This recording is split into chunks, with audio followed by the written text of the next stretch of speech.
যেখানে তুলসী গাছ থাকে সেখানে স্বয়ং শ্রীহরি, লক্ষ্মী দেবী, ধর্ম, সত্য, শুদ্ধতা ও সৌভাগ্য বাস করে। তুলসীতলায় কাজ করলে তার শক্তি বহুগুণে বৃদ্ধি পায়।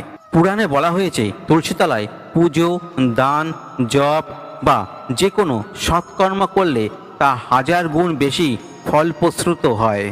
1 নম্বর, তুলসীতলায় ঘিয়ের প্রদীপ জ্বালানো। বন্ধুরা, ঘিয়ের প্রদীপ শাস্ত্রমতে সবচেয়ে পবিত্র। তুলসীতলায় ঘিয়ের প্রদীপ জ্বালালে সমস্ত অশুভ শক্তি দূর হয়, বাড়িতে পজিটিভ এনার্জি বৃদ্ধি পায়। বিশেষ করে সন্ধ্যার সময় প্রদীপ জ্বালালে শ্রীহরির ও লক্ষ্মী মাতার আশীর্বাদ সবসময় অটুট থাকে। তুলসীতলায় প্রদীপ জ্বালানোর পদ্ধতি। 1 নম্বর, প্রতিদিন সকালে ও সন্ধ্যায় তুলসী গাছের সামনে একটি ছোট্ট ঘিয়ের প্রদীপ জ্বালান। 2 নম্বর, প্রদীপের সাথে কিছু